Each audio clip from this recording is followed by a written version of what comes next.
Alright, so today we are checking out the Meteor 75 Pro by Beta FPV, and this particular one is going to be the 2024 updated version, which means this bad boy now features the all-new Matrix 5-in-1 AIO board, which also means that there is no more VTX soldered externally to this completely particular build. So very good thing, because it does reduce the weight, and also the VTX, the previous version, is something that is just breaks probably too easy. So I do think that when they're actually added into the flight controller, I do think that it's going to add a certain amount of durability to it. Alright, so since this is also a major update, I will just also be refreshing my setup guide from the previous video. So I will walk you through how to bind the Meteor 75 Pro to your Expressolars radio. We're going to set everything up in beta flight. Of course, after the setup, we'll take it for a test flight together, and I can also share some of my thoughts about this quad. And at the end, I hope this can help you decide if you wanted to get this as your next drone or you wanted to upgrade from the previous version. Alright, let's finally get started. Alright, let's first start by binding the Meteor 75 Pro to our Expressolars radio. So for Expressolars binding, there is an important rule that you have to always follow in order for them to bind together, which is your firmware version. Expressolars firmware version on both device has to match, which means they either have to be both on 2.x or both on 3.x. Your drone can have an Expressolars firmware version 3.1, but your radio can have an Expressolars firmware version 3.2. But as long as it starts with the 3, it's considered the same firmware versions. Alright, so since the Beta FPV Meteor 75 Pro is actually coming with Expressolars 3.x already built in, so the firmware version, my radio will also need it to be on 3.x. But since currently the era right now, most of the stuff are going to be shipping out Expressolars 3.x, so you shouldn't have to worry about this step. But I'm just saying, so you can be aware that if something happens, this is something that you have to look into it. With the general rules of Expressolars S out of the way, now let's look at the equipments that we are working with. So for the Meteor 75 Pro, the 2024 edition, it does come in with a serial-based EOLARS receiver, which means the EOLARS receiver, although it's currently baked into the flight controller, but it is still serial-based. So which is a good thing that you're no longer controlled by Beta Flight like the regular SPI-based EOLARS receiver. Okay, so for serial-based EOLARS receiver, there is going to be two main binding methods. So the first one is going to be the same old plug and unplug battery 3 times and basically hit the bind button at your radio method to bind together. So basically, if you're going to do that, you're going to power your radio, obviously, and then you're basically just going to be plugging and unplug your drone real fast 3 times. So 1, 2, 3, and 4. And then basically this is supposed to basically force the EOLARS receiver into bind mode, and all you have to do is to hit a bind button on your radio just to get it going. Since this is going to be the cheat method, but it's not going to be a recommended for the long run. In my recommended method, it's always going to be setting up a binding phrase for now. Alright, so just to give you a quick introduction of binding phrase and how it works is that you're basically required to set up a code on your receiver and on your radio. So you can set it up as 1 2 3 4 5 or 6 5 4 3 2 1, basically anything that you can think of that it's going to be unique to your personal radio or your radio drone. The main goal here is that both of the codes are going to be required to match on the drone and the radio. So if you have 1 2 3 4 5 on your radio, you have to have 1 2 3 4 5 on your drone. So as long as you have the same code set up on both devices, and as long as you have the same matching firmware 3.x, then basically as long as you power it on, they're just going to automatically bind together, which is going to be very good for troubleshooting in case basically when you're doing the plug and unplug, sometimes it works and sometimes it doesn't. Alright, so to set up a binding phrase to your drone, we're actually going to be switching to the computer. And if you are, since I'm not going to be setting up a binding phrase for the radio this time, but I do have a separate video to guide you through the step-by-step process. If you wanted to know how to set up a binding phrase to your radio, links are going to be down below, so just go check it out. Alright, basically let's switch to the computer and we're going to set up a binding phrase to the drone. Alright, so to set up a binding phrase to the Meteor 75 Pro, we're actually going to be moving to our computer. And you're going to have to find a way to power up the receiver. And basically, since the receiver is baked in, you have to either plug in the battery to power out the entire drone, or you can basically plug in the drone using a USB-C cable. But since this drone actually has a special dongle design, so you can see that it doesn't have like a USB-C plug, you do have to use this dongle that is coming with your Beta FPV package. All you needed to do is just to plug it in on the right here. Okay, and then on the other side, we're basically going to be plugging in a USB-C cable that connects to our PC. Okay, so once you have powered up your drone, right now we're actually going to be switching the view to the computer. And what we're trying to do right now is to access the ExpressLRS receiver setup page via web-based. So basically, we're going to be updating this via Wi-Fi. You can also update it using the ExpressLRS configurator via Betaflight pass-through, but this is just going to be a little bit more complicated. So I would say probably Wi-Fi is still going to be the easiest. All right, so basically what you have to do is just wait until like about 30 seconds. You can see that ExpressLRS receivers are not blinking so fast. This is an indication that is in Wi-Fi mode, and you're going to go to your Wi-Fi and you're going to physically connect to the ExpressLRS RX that is popping out. And if you do not see it in your, like basically in your stuff in your computer, just basically unplug it or unplug it, redo it again, or unplug your like Wi-Fi connector or something. Just turn it on off. Sometimes it helps. Okay, so for binding phrase, we're going to be setting up right here. So they can see that this is the exact location that we're going to be setting up a binding phrase to. And just so in case that you wanted to flash your firmware for some reason, just to let you know, this is going to be the target you wanted to choose. Okay, so if you wanted to build a firmware using the ExpressLRS configurator and you wanted to flash it just to your stuff, this is going to be the target that you have to select. All right, so once we have binding phrase set up, we're basically done already. But for me, I wanted to enable model matching. So for model matching, basically this is going to be a particular setting that you can basically enable or disable on your radio. But since like I like my drones to have model match because it's just in case that somebody has the exact same binding phrase as me, then this is probably going to save my life without like being like interfere. So if you have your model match and your default model ID is always going to be 0, so you can just set it up as 0. Okay, so if you do not want to use model match, you can completely skip this step, okay? Just so you know. All right, so once we're done, you're just going to hit save. Okay, so basically after you receive that message, basically the ExpressLRS receiver is now has the binding phrase set up. Once the binding phrase has been set up, we're basically going to be unplugging the USB-C cable from the drone and just to kind of reboot it so it can like refresh. Okay, so let's plug it back in again, and at the same time I will want you to bring out your radio. Okay, so you're just going to be powering up, and as long as you power these up, they are just going to be automatically bind together, and that's the powerful thing about ExpressLRS binding phrase. So if you actually are the one that actually are going to use model matching, you are going to scroll down here and you're going to physically turn the model match on. Otherwise, it's not going to work, okay? So basically, we're done and we can just switch our view to the computer. So at our computer right now, I will want you to go to the Betaflight configurator so we can continue the setup to make sure our switches, everything is aligned. So once you have connected this, you just have to hit connect. And oh, by the way, if you don't know like what Betaflight is, below is just going to be a download link that you can just go download, and I will want you to install it since like this is the thing that you manage your flight controllers with.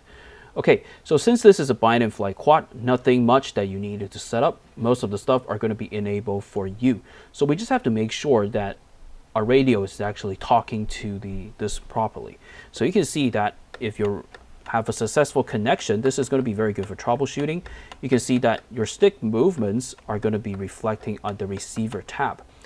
And then basically just want to make sure that your pitch is pitch, your roll is roll, your throttle is throttle, and your yaw is yaw. So if you're like, if this is not correct, yeah, you're going to see like a spinning drone, and that's when you are going to have to fix the channel mapping. But this is going to be the default channel mapping for most of the radios, for at least for Radio Master. For Jumper, it's a little bit different.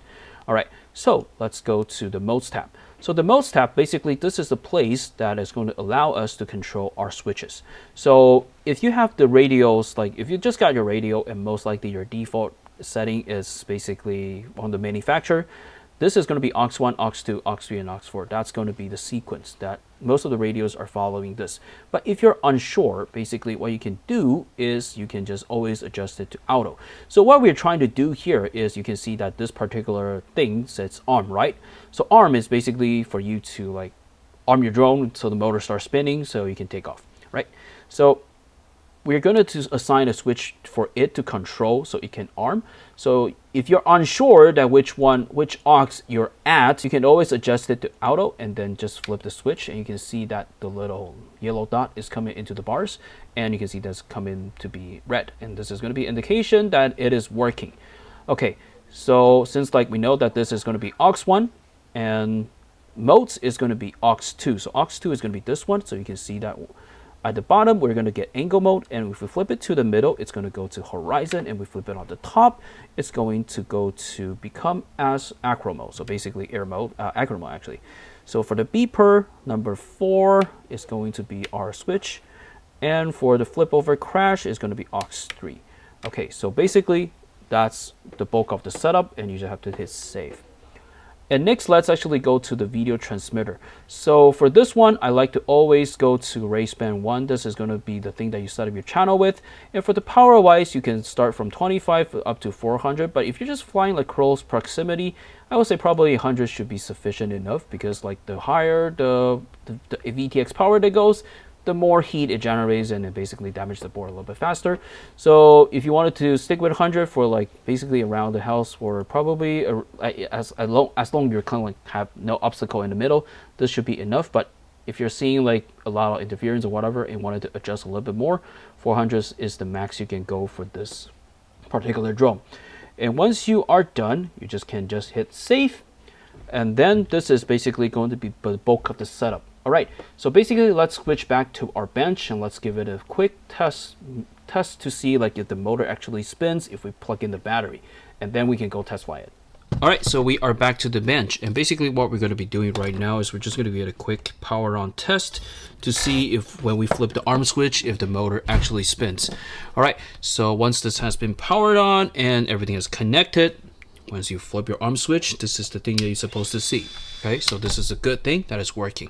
Next, let's actually give it a quick test to see like if our VTX is actually working. So for the monitor, we're going to be using this Hawkeye like small pilot.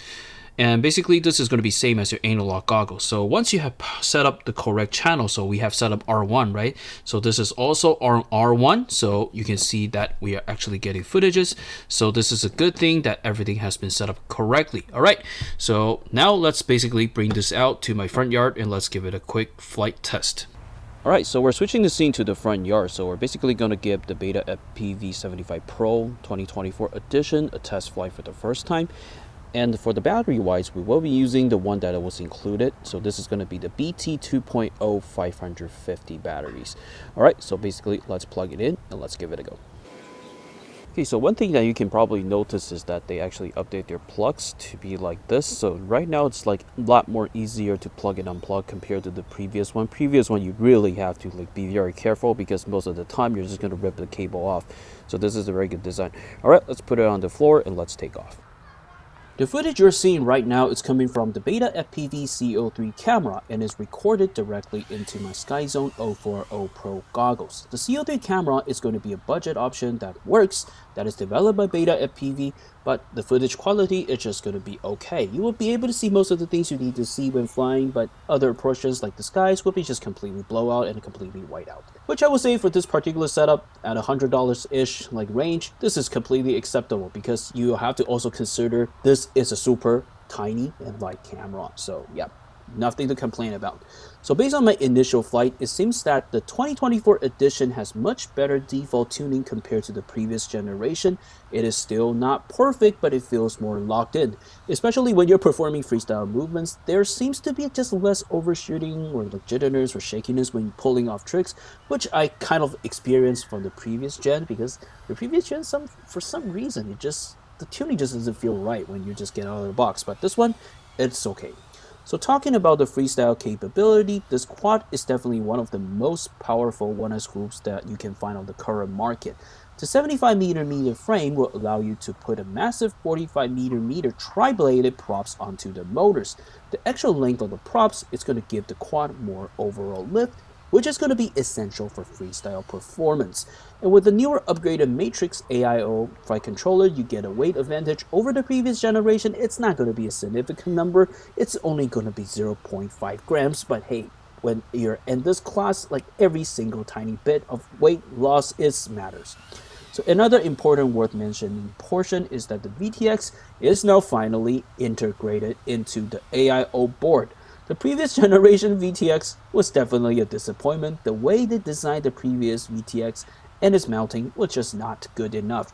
That the VTX is always overheating due to bad air circulation. It was just super easy to damage and crash because it was not well protected in the canopy. But I'm really happy to see that Beta FPV finally integrated VTX into the board, which should make the entire quad last a little bit longer because everything is just better protected now, because your board is just perfectly sitting in in the middle of everything, just not like something sticking out in the frame that it's potentially going to do damage upon crash. So unless you are going for digital FPV, I just don't think adding an external VTX to the Tiny is going to be the way to go, because the way you lose and the need to find a place to store the VTX is just going to be a hassle. But that is just completely me, and I might be wrong. Anyway, I'm really happy to see that Beta FPV is making this correction, and yeah, for future builds, I do see that this is going to be the way to go for me personally. As for the scenario where the 75 Pro should be flown, I would say outdoor is still going to be the best, as you will get the most performance out of it. Indoor flights might still be slightly constraining, and the 75 Pro might be a little bit too fast, a little bit too powerful. Although you do have the option to switch between a little bit angles. I think you can switch between 30 camera tilt and 20 camera tilt, depending on which adapter they're using. But for pure indoor flights, yeah, just get the 65 category, might be better. So also another question I have been asked more frequently is whether you should choose the 75 Pro or the Air 75, and what's the main difference. I would say that it depends on what you're trying to do. The Air 75 will give you the best performance to weight ratio, but it's just essentially a glass cannon. It might be less durable to impact, which is not recommended for complete beginners or people just doing casual flights. And that's, I would say, it's going to be a little bit too pro or intermediate pilots. On the other hand, the 75 Pro is going to be a more well-balanced and more protected quad. And at the same time, the performance is just going to still be decent, that you will still be able to do most of the stuff you wanted to do. Although I would still not recommend the 75 Pro for completely 100% beginner, as it is just still relatively fragile. For 100% beginner, my personal preference is going to be the Newbie Drone Humminbird V3.1. As that one, just basically, it's a tank and it's basically nearly indestructible, and they do have a pretty good customer service anyway. Alright, back to the topics. Another difference to pay attention for the 75 Pro and the Air 75 is that the Air 75 utilizes OA02 motors, and the Meteor 75 Pro uses 1102s.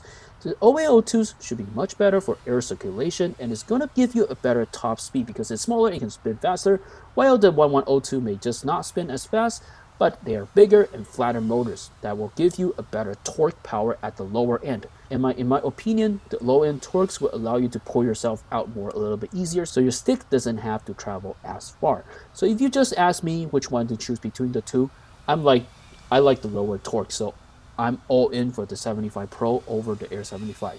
That is just me, but you decide what you prefer. Alright, so as for the flight time, we're able to land around 3.3 volts for the battery, and we're getting about 5 minutes and 13 seconds of flight time, which is not bad at all. So for the flight time, when it's over 5 minutes, I would say it's already pretty good. Alright, so this basically wraps us up the setup and flight video, and if you'd like to check out the Meteor 75 Pro with the Matrix board, the links are going to be down below for your quick reference. And if you have additional questions, please feel free to leave them down below as well. Also, please like and subscribe, and I will see you in the next one. Bye for now.